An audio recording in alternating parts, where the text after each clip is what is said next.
In regard to Sulu Group claims, Prime Minister Datuk Seri Ismail Sabri Yaakob today gave assurance that the government will protect the country's assets using every channels available.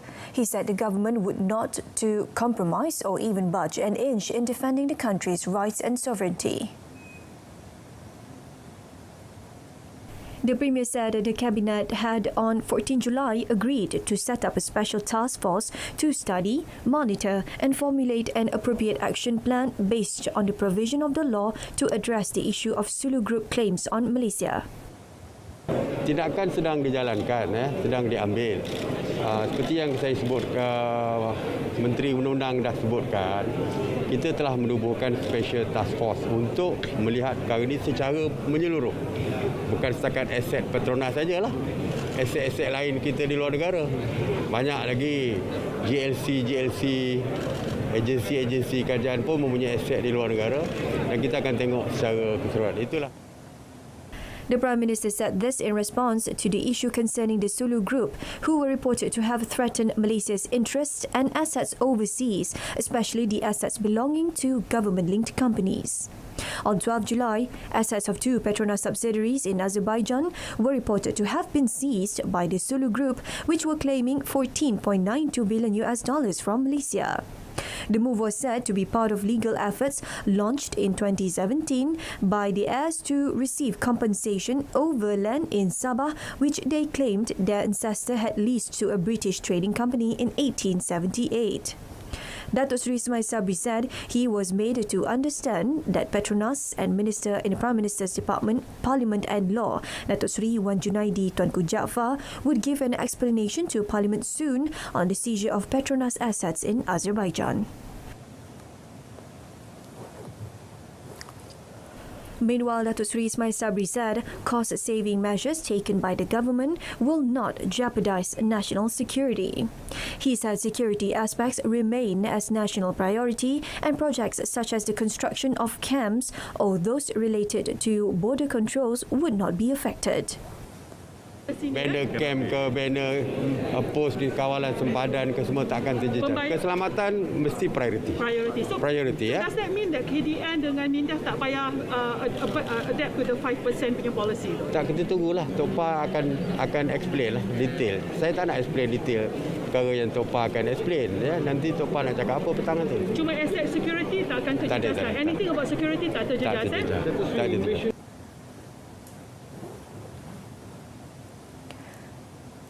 Employers are urged to consider hiring foreign workers from approved source countries and not merely rely on traditional source nations alone as part of efforts to address the shortage of foreign labour. Prime Minister Datuk Seri Ismail Sabri Yaakob said the government, which remains committed to tackling the issue and challenges of hiring foreign workers, also urged the Human Resources Ministry (KSM) to speed up the employer interview process by increasing the number of interviewers at one-stop centres (OSCs) according to zones and states. The Premier said the Economic Action Council (EAC), which met today, also decided that the Home Ministry (KDN), together with industry players, business associations and relevant parties, hold face-to-face meetings until the end of July to resolve the issue. Datuk Seri Ismail Sabri said the government also urged the Malaysian Productivity Corporation (MPC) to resolve complex cases within 60 days after they successfully resolved 30% of issues received through My Mudah less than the target period. He said the meeting agreed for the MPC to expedite the establishment of more My Mudah units in ministries and local authorities to ensure that bureaucratic issues could be improved. Application for the second phase of Peranti Siswa Keluarga Malaysia will be open from 1st August to 30th September. Communications and Multimedia Minister Tan Sri Anwar Musa said the program would be expanded to Teacher Education Institutes (IPG) as well as students at matriculation colleges under the Education Ministry. Jadi untuk fasa kedua, mereka yang datang daripada keluarga B40 yang pendapatan keluarga atau household income di bawah daripada RM4,850 sebulan layak untuk membuat permohonan secara online mulai 1 hari bulan Ogos dan akan ditutup pada 30 hari bulan September bagi permohonan fasa kedua, dan penyampaian peranti bagi fasa kedua dijangka dapat dilakukan sebaik saja proses permohonan fasa 2 ditutup, iaitu kira-kira pada bulan Oktober. Speaking at the Parliament building today, Tan Sri Anwar said under the first phase of the program, almost 10,000 applications were processed, with the devices ready to be delivered next month. Commenting on reports that attempted to cast doubts on the government's commitment toward the implementation of the program, the minister stressed the program aimed at helping B40 group students in higher learning institutions was still ongoing. Tan Sri Anwar said KCOM would provide further details on the program on 4th August during the oral question and answer session in Parliament. A political leader has been identified to have been involved in the spread of a misleading video clip which tries to manipulate the statement made by Prime Minister Datuk Seri Ismail Sabri Yaakob in Dewan Rakyat concerning the use of subsidised cooking oil in packets by makcik goreng pisang. Communications and Multimedia Minister Tan Sri Anwar Musa said the individual who distributed the video clip through its TikTok account had been identified by the Malaysian Communication and Multimedia Commission (MCMC). Tan Sri Anwar said the excerpt of the video clip circulated by the individual did not capture the actual spirit of the answer given by the Prime Minister. Saya ingin menyebutkan di sini, perbuatan yang sedemikian adalah menyalahi peraturan dan undang-undang, yakni cuba menyebarkan berita dalam bentuk yang fake, separa benar, kerana diambil sedutan separuh yang membawa makna yang berlainan daripada maksud yang sebenar. Dan kita faham itu barangkali bagi tujuan politik untuk menanam kebencian dan untuk menghakis keyakinan rakyat, seolah-olah Yang Berhormat Perdana Menteri tidak prihatin ataupun mengambil sikap anti penjaja-penjaja kecil. The Prime Minister, in his reply to Opposition Leader Datuk Seri Anwar Ibrahim, who wanted to know the action taken by the government in addressing the leakage of subsidy for cooking oil at the Dewan Rakyat yesterday, said cooking oil in packets was meant for domestic use, but petty traders and hawkers were using it too. However, he said the government wouldn't want to be a heartless government by taking stern action against petty traders and hawkers selling banana fritters. The Dewan Rakyat today was told that healthy individuals aged 50 to 59 are now given the option to take a second booster dose of the COVID-19 vaccine.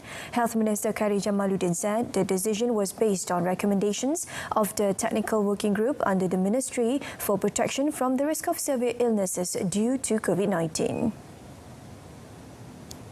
KKM menggesa agar semua individu yang layak tampil untuk mendapatkan perkhidmatan ini supaya populasi Malaysia mendapat perlindungan yang optimum terhadap penyakit COVID-19. The Minister said this in replying to a question from Datuk Rubiah Wang, GPS Kota Samarahan, about the latest threat posed by the new COVID-19 variant and the Ministry's actions in tackling it. Currently, those eligible to receive the second booster dose are high-risk individuals aged 60 and above with comorbidity problems and individuals aged 60 and above without comorbidities with recommendations from medical practitioners. Senior citizens living in long-term care facilities, high-risk individuals aged 18 to 59 as well as frontline workers are also eligible for a second booster dose. In the meantime, Khairy said the ministry was also looking at the production of a new generation of vaccines that might enter the market as well as get the approval of health regulatory bodies.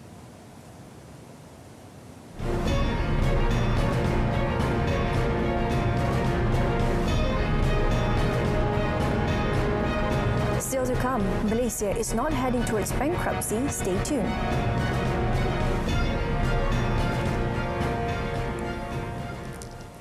The implementation of targeted subsidies will be carried out in phases to prevent a sharp rise in inflation or an adverse impact on the economic growth momentum. Finance Minister Tengku Datuk Seri Zafrul Tengku Abdul Aziz said Malaysia's inflation could be considered moderate following the government's enforcement of price control on basic goods and services, especially by providing subsidies on fuel and selected food items as well as electricity subsidy. Ini selaras dengan pendekatan yang telah diambil oleh kerajaan untuk ayam contohnya, di mana bagi mengurangkan market distortions dengan izin, kerajaan telah meningkatkan harga siling ayam sebanyak 50 sen kg, tetapi pada masa yang sama memberi bantuan tunai tambahan kepada golongan B40. Sejajar dengan pendekatan ini, kerajaan tidak akan menaikkan harga petroleum terus kepada harga pasaran tanpa subsidi memandangkan impaknya kepada inflasi. Walaupun harga RON 95 yang RM2.05 ini adalah lebih kurang 50% daripada kos harga sebenar tanpa subsidi. Speaking during the Minister's Question Time session in the Dewan Rakyat, Tengku Datuk Seri Zafrul said the government is still in the early stages of testing the targeted petrol subsidy mechanism. The Finance Minister added that the development and testing of the targeted subsidy system would take 3 to 6 months before it could be rolled out nationwide. Meanwhile, Tengku Datuk Seri Zafrul said Malaysia's economy is far stronger than Sri Lanka's if the two countries' economic indicators are being compared, and the possibility for this country to go bankrupt like Sri Lanka is very slim. Nevertheless, he said the government must continue to manage the country's finances prudently and control the level of debt in terms of affordability. The Minister was responding to Pontian MP Datuk Seri Ahmad Maslan's query on whether Malaysia's debt level was still manageable and whether the country could suffer the same fate as Sri Lanka. IMF pun tidak pernah menyatakan Malaysia mengalami masalah ekonomi yang mengakibatkan negara muflis. Sebaliknya, mereka yakin dengan prospek pertumbuhan ekonomi Malaysia. Pada akhir April tahun ini, IMF telah menyuarakan keyakinan bahawa KDNK negara bagi tahun ini akan berkembang pada kadar 5.75%. Kalau kita bandingkan indikator ekonomi Malaysia dan The 665-kilometre East Coast Rail Link ECRL project has reached 31.48% completion as of June this year. As for MRT2, the project is 98.4% completed and the line is expected to begin operation early next year. While the MRT3 project is currently in the process of appointing a project management consultant (PMC) and 3 companies for the civil main contractor CMC packages. Pembinaan projek MRT3 akan melibatkan 5 pakej kerja yang terdiri daripada 1. Perundingan pengurusan projek PMC, 3 Civil Works CMC dan 1 lagi pakej System Works. Pada waktu ini, MRT Corp dalam proses melantik perunding pengurusan projek MPMC serta 3 kontraktor bagi pakej Civil Works CMC. Tender bagi pakej System Works akan dibuka kelak. Meanwhile, the proposal to discuss the new Kuala Lumpur-Singapore High-Speed Rail HSR project is being fine-tuned by the Malaysian and Singaporean transport ministries. Seterusnya, pada 24 Februari 2022, Yang Amat Berhormat Perdana Menteri Malaysia telah mengadakan pertemuan rasmi dengan Perdana Menteri Thailand dan mencadangkan HSR Malaysia disambung daripada Kuala Lumpur ke Bangkok. Lanjutan daripada itu, saya dan Menteri Pengangkutan Thailand pada 17 Mei 2022 telah bersetuju agar satu jawatankuasa khas bersama di antara Kementerian Pengangkutan Malaysia dan Thailand yang dipengerusikan bersama oleh KSU, MOT dan Thailand bagi membincangkan mengenai perancangan, jajaran dan aspek teknikal lain berkaitan cadangan projek HSR Kuala Lumpur, Bangkok. Malaysia and Indonesia have agreed to use an integrated system, making it easier for coordination of workers' data as well as monitoring of the foreign labour's activity in the country. Human Resources Minister Datuk Seri M. Saravanan said it would link the Home Ministry's existing system with the one used by Indonesian authorities. mereka cadangkan gunakan one channel system yang sedia ada di Indonesia. Supaya buat masa ini, kita gunakan melalui KEDIN, kita gunakan sistem media online, di mana Indonesia berpendapat mereka tiada pengetahuan pekerja asing daripada Indonesia masuk sebagai pelancong dan akhirnya dikeluarkan permit oleh Malaysia. Maka mereka tiada maklumat pekerja mereka masuk ke dalam negara kita. Maka dengan adanya one channel system daripada Indonesia, mereka boleh sempat memantau.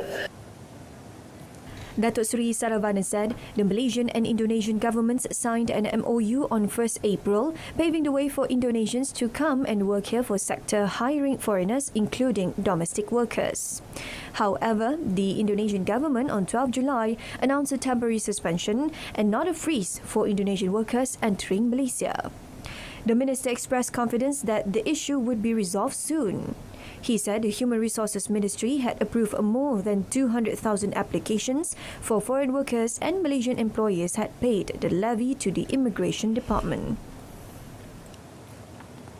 The Ministry of Plantation Industries and Commodities (MPIC) is optimistic that China will increase its palm oil imports despite the current global challenges. Its Minister Datuk Zuraidah Kamaruddin said the world's second largest economy is ready to import more palm oil, tropical fruits and other agricultural products from Malaysia following Chinese Foreign Minister Wang Yi's visit to Malaysia.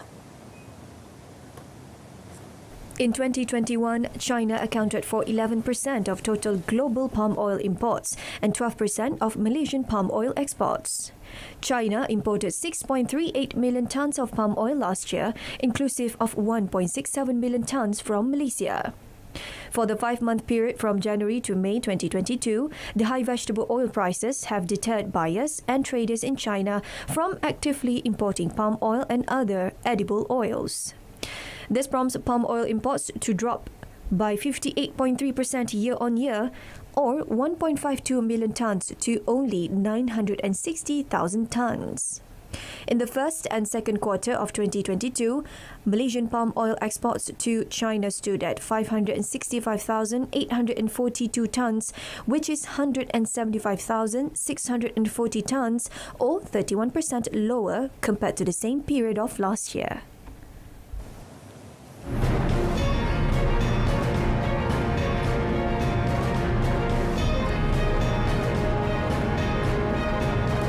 On the foreign front, 13 inmates killed in another prison clash in Ecuador.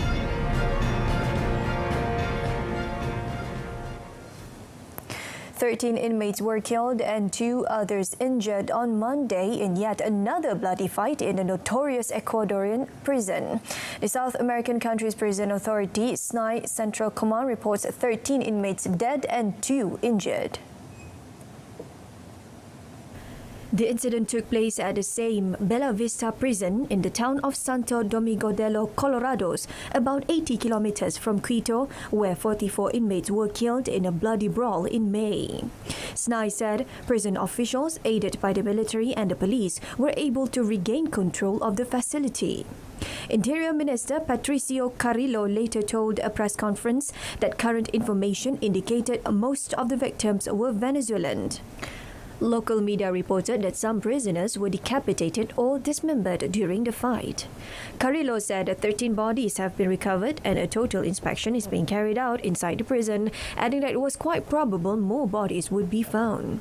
Some 220 inmates escaped from the prison during the May riot, but most of them have been recaptured. Vicious prison riots are common in prisons in Ecuador, where drug gangs are vying for control of trafficking routes. Those rivalries sometimes explode into grisly violence behind bars, with some inmates hacked to death or beheaded with machetes. The European Union launched membership negotiations today with Albania and North Macedonia, a long-delayed step towards joining the bloc. The process of joining what is today a 27-member bloc could still take years, but the formal step marks a small victory for the candidates. European Commission President Ursula von der Leyen warmly congratulated Prime Ministers Edi Rama of Albania and Dimitar Kovachevsky of Macedonia. Kovachevsky, whose country faced many hurdles, including a forced name change on the path towards the EU, said it is a great satisfaction that after 17 years, the negotiations finally begin. Rama, whose country applied for membership in 2009, admitted that the talks might take a while. Macedonia declared independence from Yugoslavia in 1991 and changed its name to North Macedonia in 2018 to overcome a bitter dispute with Greece that had blocked its NATO membership bid. The route to the European Union was still blocked, however, first by reticence in Western capitals, particularly Paris, about allowing in their relatively poor and politically unruly Balkan neighbours. Bulgaria ambushed the bid, vetoing any progress over a raft of complaints about recognition of North Macedonia's history, culture and language. On Saturday, Kovachevsky's government announced that it had reached a compromise with Bulgaria involving further constitutional changes, but he could yet face more opposition at home. Germany has been a champion of North Macedonia's cause, and Minister for Europe Anna Lerman hailed a truly historic day and promised progress once the constitutional changes are passed.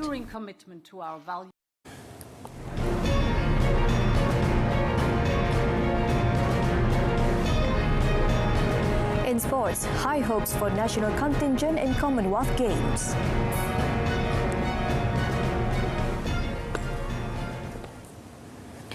National athletes headed to the 22nd Commonwealth Games in Birmingham, England must prove themselves and fight till the last for Malaysia.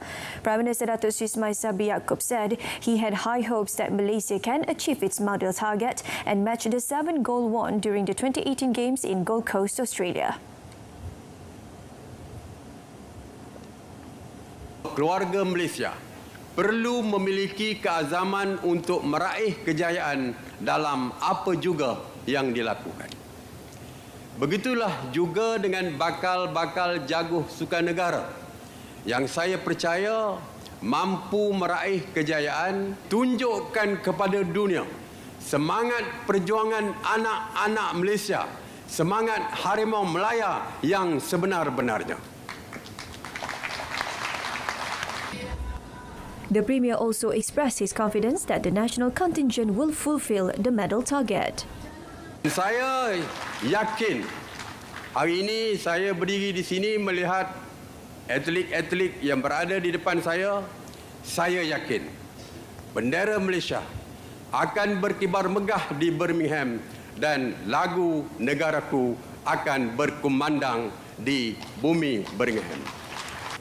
Bangkitlah demi keluarga Malaysia, bangkitlah demi Malaysia. He said this at the presentation of the Jalur Gemilang flag to the Malaysian contingent in Kuala Lumpur. A total of 105 athletes from 14 sports will represent Malaysia at the 2022 Birmingham Commonwealth Games that will take place from 28 July to 8 August. The Education Ministry KPM is committed to provide assistance to Youth and Sports Ministry KBS to produce new talents for Malaysian football scene. Senior Minister of Education Dato Dr. Razzie Jidin said to realise his mission, his ministry together with KBS have come up with a grassroots development program known as Tunas Malaysia League. Kali ini apa yang dilaksanakan oleh Kementerian Belia dan Sukan bersama KPM ialah di mana sekolah-sekolah 8 tertinggi dalam setiap daerah itu diberi ruang untuk bertanding dalam liga yang kita lancarkan pagi ini. Ini usaha yang dibuat oleh KBS bersama-sama dengan kami untuk melahirkan pelapis-pelapis bola sepak kebangsaan dalam pada masa akan datang, termasuklah untuk pasukan kebangsaan Harimau Melaya. He said this after launching the Tunas Malaysia League at Stadium Mini Pancarona in Putrajaya earlier today. Also present was Youth and Sports Minister Datuk Seri Ahmad Faizal Azumu. Malaysia Tunas League is a new joint initiative between KBS and KPM that aims to nurture interest among students towards football sport while stimulating the grassroots level to help Malaysia become a sporting nation by the year 2030. Meanwhile, Datuk Seri Ahmad Faizal is of the opinion that there are still a lot of work ahead for the national football squad, and efforts towards improvement should not be stopped if they want to gain bigger achievements in the future. The Minister was commenting on the recent success of Harimau Melaya squad in booking a place in the upcoming 2023 Asian Cup, as well as Harimau Muda's victory in the Under-19 Asian Football Federation Cup campaign. He reminded the national squad to not get too comfortable and maintain the momentum. Walaupun kita dah menang Piala Dunia sekalipun, kita mesti terus bekerja keras untuk memastikan pasukan kita sentiasa dalam keadaan yang baik. Hari ini kita teruskan momentum dari segi kita lihat Under-19 is doing really well. Our pasukan bola sepak kita senior juga doing really well. So kita kekalkan momentum itu. Datuk Seri Ahmad Faizal also hoped that supporters will continue to be with the national squad in ups and downs. Polish striker Robert Lewandowski underwent medical checks in Miami on Monday after joining La Liga side Barcelona. Lewandowski, who had 12 months remaining on his contract with Bayern Munich, moved to Barcelona in a deal worth €45 million and has joined the team on their pre-season tour through the United States of America.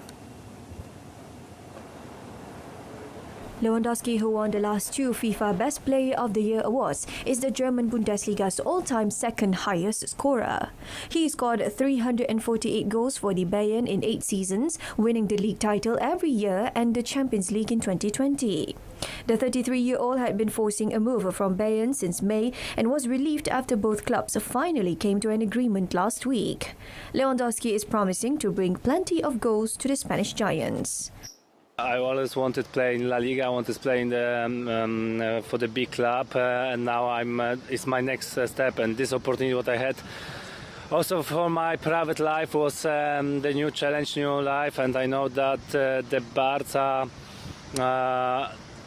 it's time to back on the track, and that's why I'm here to help Barcelona to be on the top and to winning so many titles that will be possible. The Polish forward is eyeing up a successful era at the Camp Nou.